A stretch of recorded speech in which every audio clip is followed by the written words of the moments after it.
This week's edition of Bowling Evolved is brought to you by BowlingIllustrated.com and TVSRadioNetwork.com. TVS Network, for over 50 years, bringing you the best in sports broadcasting.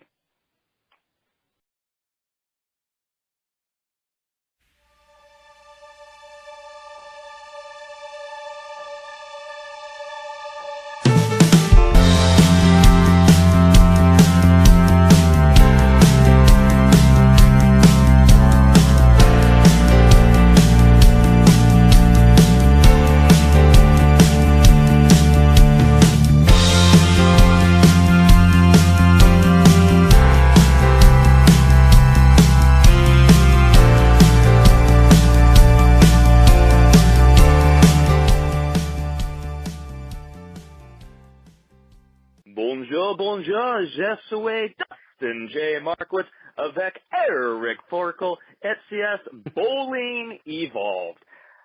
Hello, bowling fans. This is Dustin J. Markowitz coming to you, taped as always from the gem along the Colorado River, Fort Mojave, Arizona, bringing you yet another edition of your favorite bowling talk show, Bowling Evolved.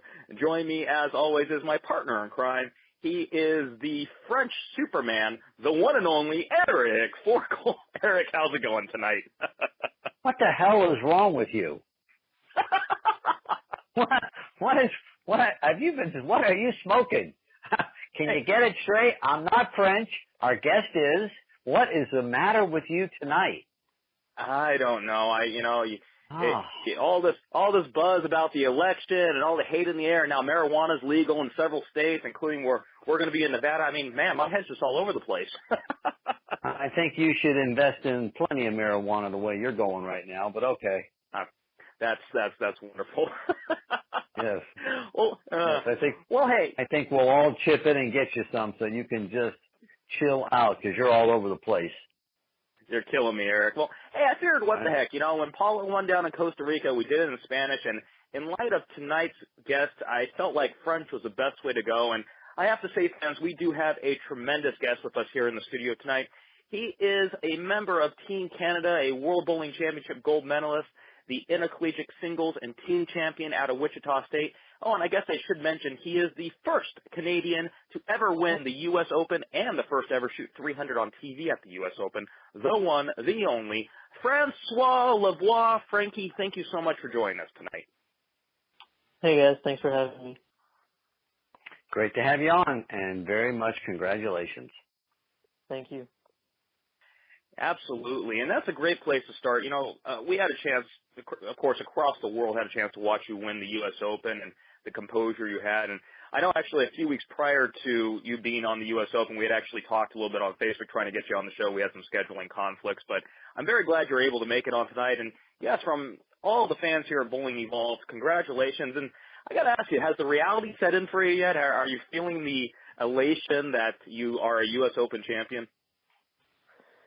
It's still hard to say, I guess. I think so. I mean, I'm definitely getting a lot more messages than I used to before the tournament. So, I guess, just that alone kind of is an indication that, I did something that's worth talking about, I guess. But I think, I don't know, it's kind of, I'm back in Wichita now. I'm, somewhat back to normal lifestyle, so it's still setting in. I think it hasn't fully set in. I guess they're shipping the trophy, so maybe the fact that I don't have it with me is maybe delaying that reality a little bit. But yeah, slowly but surely it's setting in. It's got to be incredible. I know that, as I was mentioning to you a little bit off the air, we were watching it in the pro shop out here, and I mean, you just had everyone cheering you on. It was fantastic to see. And coming up to the collegiate program, obviously bowling for Wichita State and being a bowler your entire life, it seems like. I mean, this seems to be the ends to a mean. And tell us a little bit about that journey. I mean, I believe you started when you were around, 2 years old, if I read that correctly? Yeah, that's what my parents tell me. I obviously don't remember, but my dad was in a league, and instead of looking for babysitters and stuff like that, he would bring me with him to the bowling center, and I'd just sit in the settee area or just walk around back and play with house balls, just roll them on the ground and stuff like that. eventually started bowling next to them while he was bowling league. They would get me a lane next to the league, and I'd throw some balls. And I think I got my actual first bowling ball at 3 years old. And what I'm told is they didn't use the actual drill press to drill the finger holes because they didn't have a drill bit that was small enough. So I'm not sure how they did it, but I still have that ball with the tiny fingers in them. Yeah, so we're gonna have to get a picture of that on Facebook, share it with our fans. yeah, it's actually in Canada. I'm sure I could get someone to take a picture of it and send it to me. But yeah, so then after that, I joined the youth league back home, and that's kind of how it all got started. I bowled in the youth league until I was old enough to start competing in tournaments, and started winning some tournaments in my city, in my region, then provincial tournaments, and then national tournaments, and eventually made Team Canada. Started competing internationally, still as a youth bowler. Then I heard a lot about Wichita State, came here, had some success, and I guess the rest just followed. Well, as is obvious, I mean, you've had one heck of a career already, especially being so young. I know that many of the youth bowlers that I've had an opportunity to coach, I talk to them about going through the ranks, going through the youth programs, going to collegiate bowling, and then eventually going on to a professional career. And obviously you are the epitome of what that means. And how does it feel to be kind of leading this new youth movement? Obviously there's a big gap, as they say, between bowlers of yesteryear, a lot of bowlers from the ages of 45 and up, and there's a lot of bowlers now of the age 25 and younger. How does it feel to be part of leading that new breed of collegiate bowler going into the professional ranks? I'm not sure how to answer that actually. It's cool. It's definitely nice. I think there's definitely a lot of talented bowlers. At least when I was in college, it's not like it was easy to win tournaments, you know. There's a lot of talent out there. There's a lot of bowlers who go out and compete. There's a lot of people who have that drive to get better, and I think it shows in the fact that most of the tournaments now are open tournaments, you know, with the tour not being an exempt tour anymore and all that. There's definitely some increased presence from younger people, and I think that's good to see. That's good for the sport as a whole. Every sport needs some younger faces, some newcomers for people to cheer on, and I just think that it benefits the sport as a whole to have so many young faces on tour, and even just all around the country in amateur events and stuff like that. Very well said. And Eric, I remember you were telling me that you and Frankie actually had a chance to cross with each other at the Las Vegas Open. And Eric, coming from your generation, seeing someone like Frankie who has come up to the college, I mean, what was your perspective watching him firsthand? Well, pretty much like you said. I mean, obviously he's a young player who's very, very good, highly skilled, and just typical of today's modern players. And he's very quiet when he bowls, but he lets his bowling ball do all the talking, so to speak. And it was enjoyable because it's fun to watch the young kids nowadays bowl exceptionally well, and you know, and he definitely demonstrated that in that tournament. And then I didn't bowl the Open, but I kept track of the Open scores, and obviously he bowled extremely well, and what he did on TV was remarkable. And it's just great to see. At least the talent level is very high, and at least there's hope in that area. Well, see, right now I want to do a hashtag Bowling Evolved challenge. We have the 1992 PBA National winner against the 2016 U.S. Open winner. We're going to make it happen. I think we were going to put that in the air. What do you think, Frankie? Can we make that happen at some time in the future? Sure. Yeah. I'm sure we can find a way to make that happen. Why do you always want me to bowl against these kids who could be my kids? Why? You know, last time I checked, I am 56. So why do I got to bowl against these young superstars? Because Why? we need to elevate them to a level knowing that they can beat well, the decrepit old has-beens from yesterday's PGA. I mean, that's how it works. Exactly. That happened. Hey, that wouldn't be that big of a deal, so I wouldn't get too excited over that. It's like beating up on a bunch of old guys. That's nothing to get excited over. Just keep beating up the young guys. That's something to get excited over. Don't listen to him. Don't listen to Dustin. Don't listen to my partner. He's got some mental problems, I think. Don't listen to him. More than you can possibly imagine. But I do want to say one thing. I imagine plenty. One thing I do want to say is about Frankie, and it is quite amazing. You had mentioned he is very quiet, and I have to say I have not seen too many of the younger bowlers really have the composure you have, both on and off the lanes. I mean, everyone that I've talked to that has met you or talked to you before said you're just an absolutely polite young man, an ambassador for the sport. And I have to say, I mean, how do you do it? How do you keep that composure both on and off the lanes? I think a lot of it has to do with my personality. I think I'm someone who's very introverted, and I'm not extremely outspoken, or I'm not very outwardly with my emotions. And I mean, a lot of times I actually have to take criticism for that. And I mean, I'm sure you guys saw that on some of the videos that USBC posted this week of the U.S. Open with, there were a couple of comments like that on the 300 video in qualifying, and then again, more comments on, the 7-10 split that I made.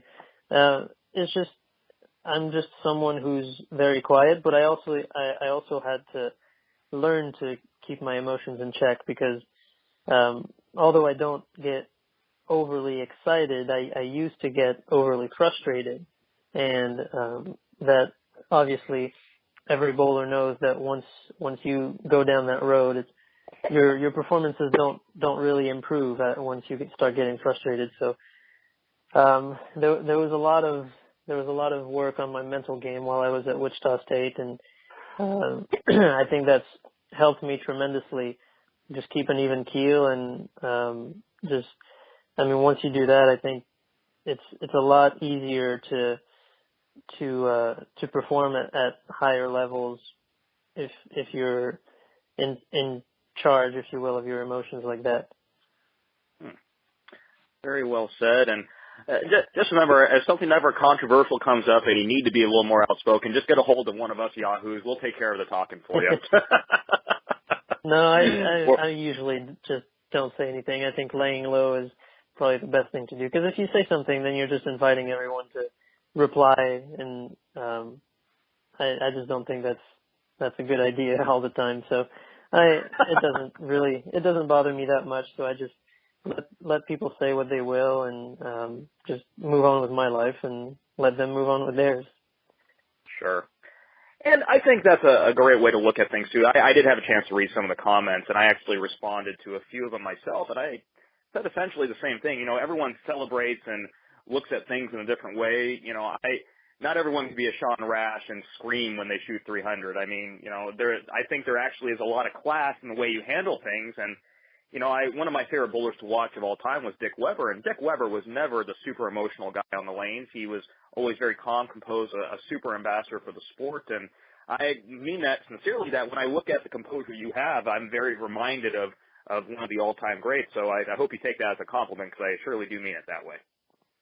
Yeah, I do, absolutely. I think, and I mean, another way to look at it too, I see a 300 game, and I think 100 over for the game, but I don't remember exactly what it took to make the first cut of the U.S. Open. I think it was maybe 230, 240 over. So I mean, if I just get super excited about that one game, and then it's great if you get 100 over for the game, but if you can't finish off the block, or if you go 170 the next two games, you're back to 40 over only. So I think more than anything, it was just staying focused on the bigger objective and the bigger goal, that you got to get as many pins as you can, and you shoot a 300, that's great, but you got to take advantage of that and hopefully put up a big number at the end of the block. Absolutely. Well, ladies and gentlemen, that is going to take us into our first commercial break. Stick around. When we come back, we'll have more with Frankie Lavoie right after this. Welcome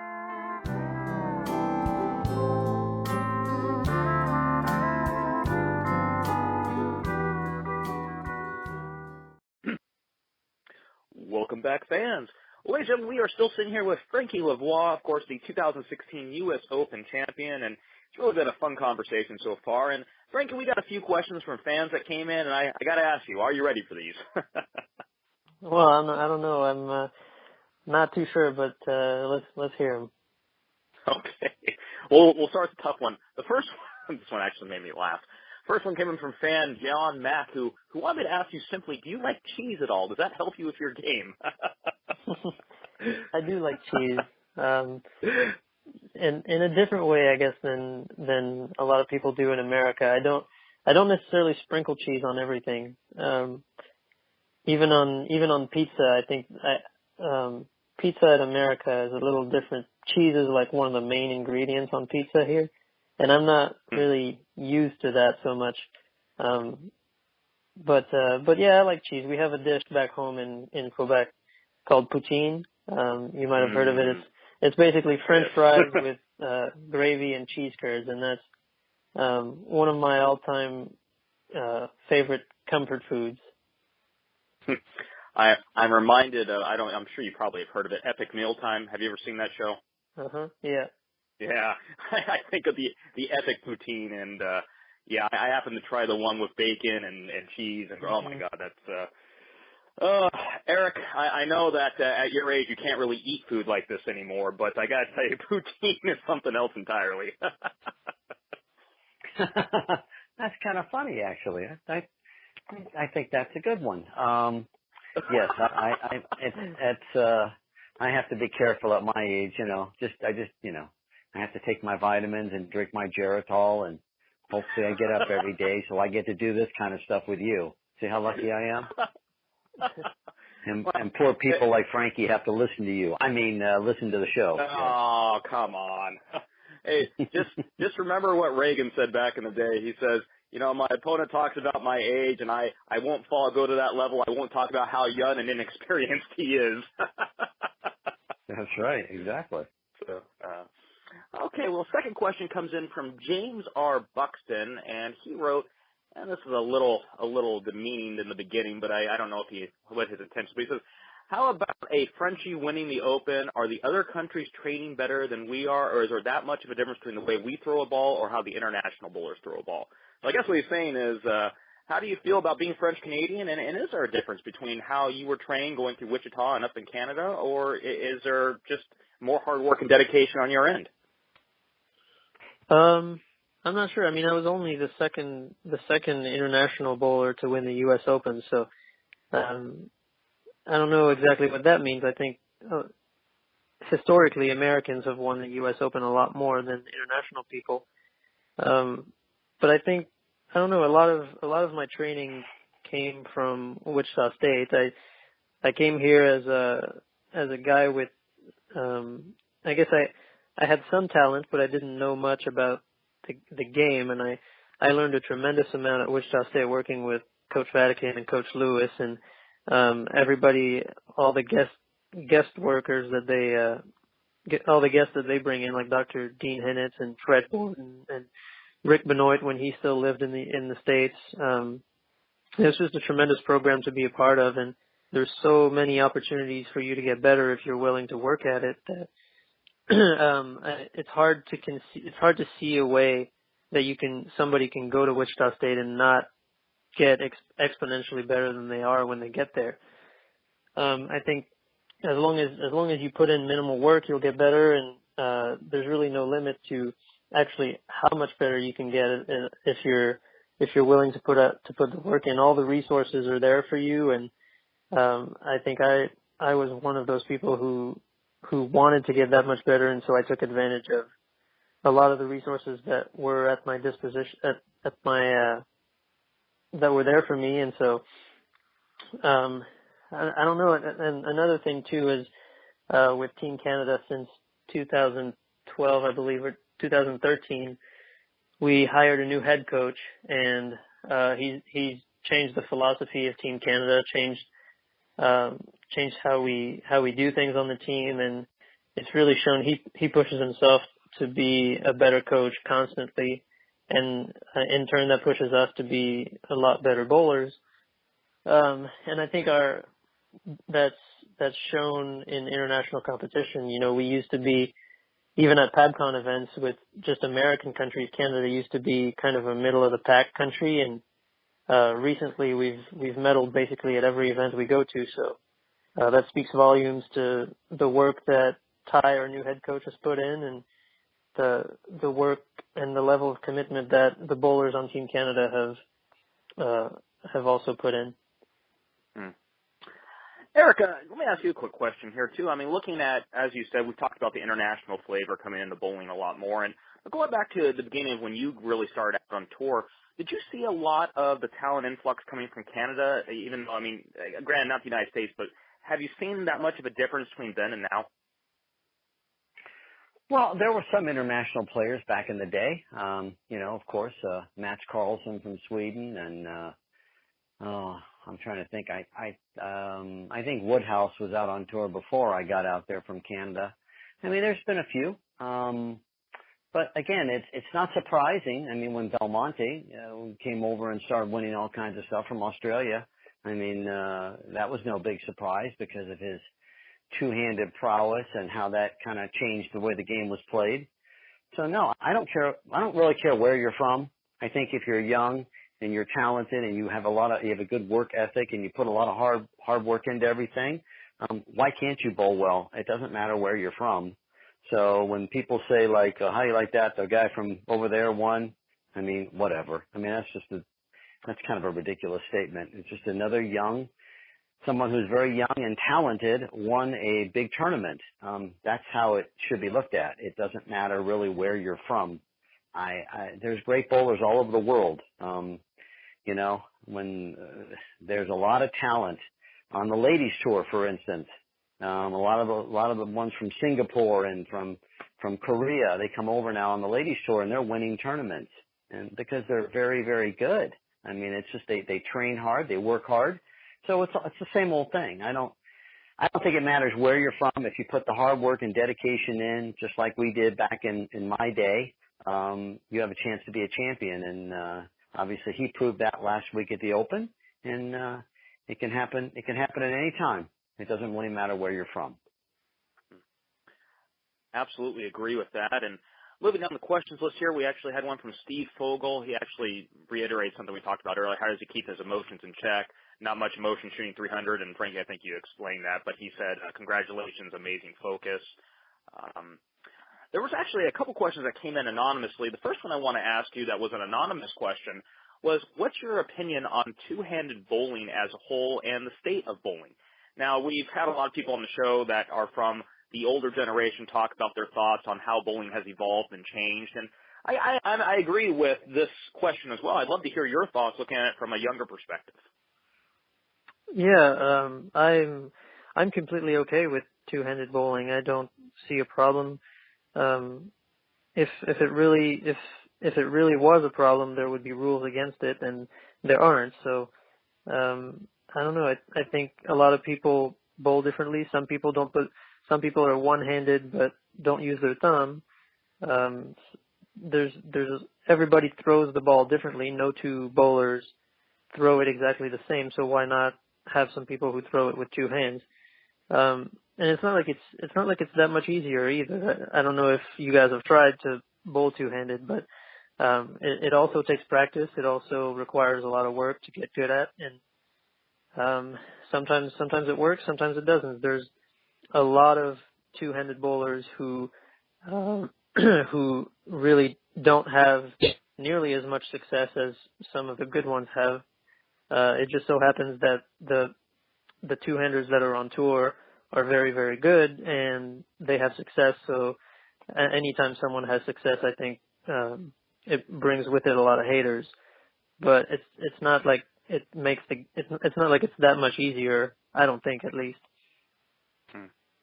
What's your expression, Eric? Haterade? Is that what they're all drinking? Yeah, I mean, we've talked about this before. Like I said, there's plenty of two-handed bowlers around, but there's only a handful that are very good. The majority of them are not that good. So it's just the same thing when people put their hand in the ball or they don't put their hand in the ball. Not everyone has a lot of talent to be able to pull it off one way or the other. So it's, and it's true. When you see somebody excel at it, then right away it's easy to criticize, or people who are not very emotional when they bowl. Like, not everybody could act like, say, a Pete Weber, back in the way Pete acts. I mean, not everyone could act like, say, a Dave Arnold from back in my time, who was just, you didn't know what was going on because he was so quiet, whether he had 20 in a row or 2 in a row. Everybody attacks this game in a different way, and whatever it takes to be successful, and then that's how you be successful. You can't make people act. Again, you can't make everybody act like Pete Weber on the lanes, and people are going to act the way that will help them perform the best. And that's why it's so much individual. Your personality is what it comes down to. And you have to find a way to be successful in an environment that's very challenging, very difficult, and very volatile. And there's a lot of elements going on out there. And if you find the little thing that makes it right for you, well, then that's what you have to do. And that very well said as well. And Frankie, we got one last question here that came in anonymously, and I think this is also a very interesting question. One, they said, do you have any bowling heroes, anyone that you admire on the lanes currently or in the past? And is there anyone that you don't want to face in competition? Anyone that, he says scared to bowl again, so I'm assuming he means scared, not literally scared, but intimidated by on the lanes. Yeah, I know when I was younger, I loved to watch Chris Barnes just because his form was so good and still is so good. He was really kind of a textbook bowler. If you wanted to look at someone and learn how to bowl, you kind of looked at Chris Barnes, and he was on TV so much that he became someone that I looked up to a lot. So I'd say he definitely, growing up, he was my favorite bowler. I also think that Martin Larsson from Sweden is an extremely talented bowler. Even though I don't believe he's won a PBA title, he seems to always make match play every tournament he goes to. I've seen him time and time again, just performing so well at every tournament that he goes to. I remember at the World Men's Championships in Abu Dhabi, I think he probably had the best week out of anybody out there. But just didn't medal. He I think he was 5th in singles, 5th or 6th in doubles. I think in the team event, I think they ended up medaling, but again, I think 5th or 6th in the Masters, so always close. It just, you don't do that without having a tremendous amount of talent, and so I'd say he's probably one of the most underrated bowlers out there. And another bowler that I really look up to is Tommy Jones.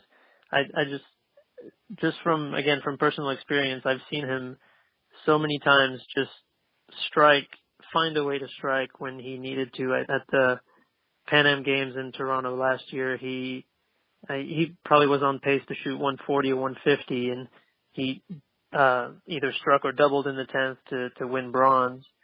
Did it again in Mexico to win gold, was on pace for, 160, 170. Didn't have a great look that last game, but finds a way to strike, and I think that's what real champions do.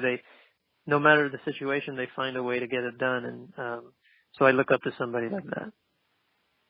Thank you very much for answering those questions, Frankie, and that is going to be taking us into our second break. Once again, fans, we have been talking with the amazing Francois Lavoie. Frankie, it's been such an honor to have you on the show, and I just want to say on behalf of our entire listening audience, nothing but the best of luck to you in the future. Thank you very much. Thanks for having me on. I really appreciate it. Stick around. When we come back, we will have the closeout and, of course, some quick news on the upcoming Bowling Evolved 2x4 tournament here in Laughlin right after. This week's edition of Bowling Evolved is brought to you by BowlingIllustrated.com and TVSRadioNetwork.com. TVS Network, for over 50 years, bring you the best in sports broadcasting. Bonjour tout le monde, ici Francois Lavoie, et vous écoutez Bowling Evolved. Hi everybody, this is Francois Lavoie, and you're listening to Bowling Evolved.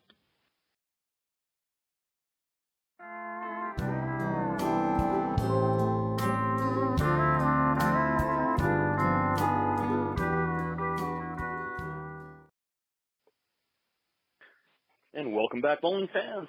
Eric, such an honor to have Frankie in the studio. I mean, it's kind of rare to see someone of his age with that composure, and even though he, as a self-explained introvert, he has some very perspectives on the sport. And with people like him at the helm, I feel like the world of competition bowling is in very good hands.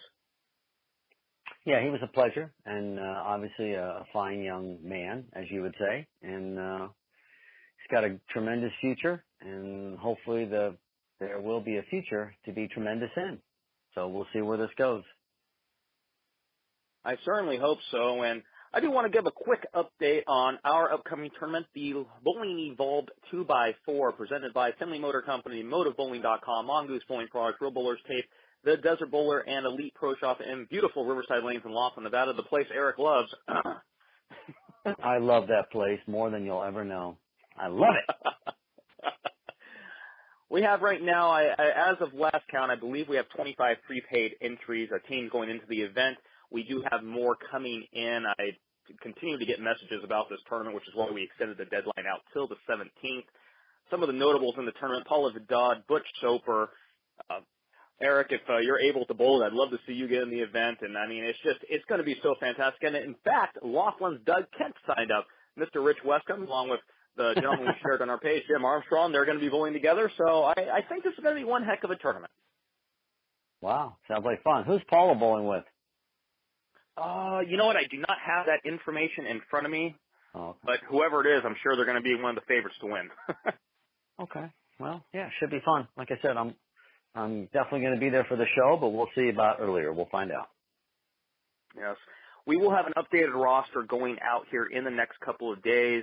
By the time the show goes, it'll probably be Monday, so look for it on either Monday night or Tuesday morning. We will have an updated roster from the Bowling Evolved 2x4. And, of course, I do want to give a big shout-out to TVS Television Network, having a chance to go out there and do what they've been doing for 50 years, which is doing sports broadcasting. And, Eric, even though we've talked about this many times, the reality for me still continues to shift in my brain that we actually have an opportunity to do something that bowling hasn't done in a long time. And I keep hoping that this is what bowling needs, that having someone like TVS, Tom Ficara, what he does behind bowling is what's going to push it back out into the mainstream. Yeah, hopefully it's going to be terrific, and I'm looking forward to it. Can't wait. Of course, coming up also, we do want to give a big shout-out to the SMBT Nevada Masters. My partner will be performing in the Masters. And, Eric, you have a pretty good record in that tournament as well, I would like to add. Yeah, I've been fortunate. I've won the senior side about two or three times in the last so many years. So, got to give that a shot again on a week from, as a matter of fact, next Saturday. So I'm looking forward to that. And it's at the Plaza here in town at the new bowling stadium, and it should be fun. And then after that, I'll zip down to my favorite place in the world and come see you guys.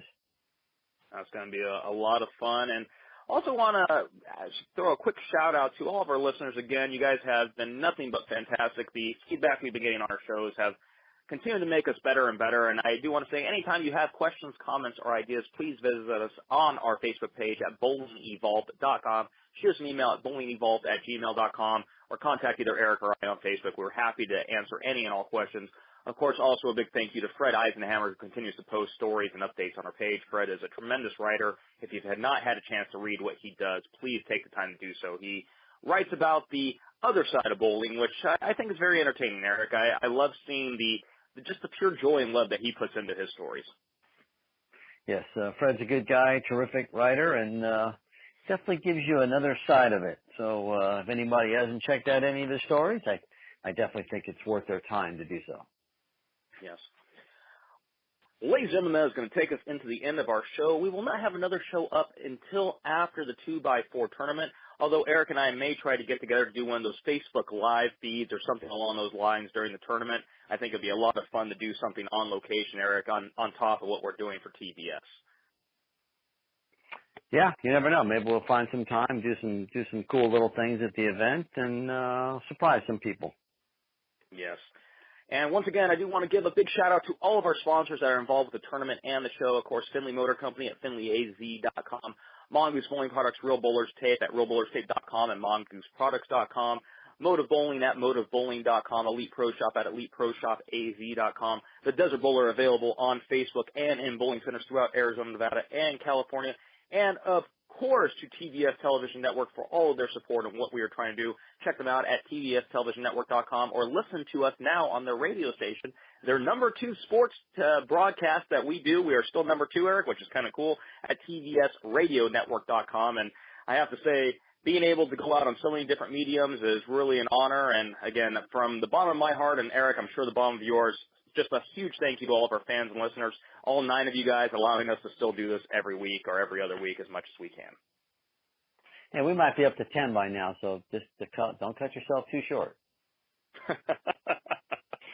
Ladies and gentlemen, with that being said, I was going to try to translate French to end out the show, but I think one French statement is enough for me because I'm sure ears are bleeding around France and the French Canadians are ready to kill me by this point. No, I can't. Please stop. Enough. I can't take it. You must stop. Stop. We've already had nice French spoken on the show. I don't need your abuse of the language. No, I don't. Well, it's going to be terrible if we get the winner of the Japan Cup on the show and when I try to butcher out some Japanese. And then I'll be the one committing Harry Carey, so you won't have to worry about it. Ladies and gentlemen, for the late partner Eric Forkel after he commits Harry Carey, I've been Dustin J. Markowitz. Have a great night. Good night. I was hoping you'd say bonsai. Oh, yeah. Oh, well, I didn't.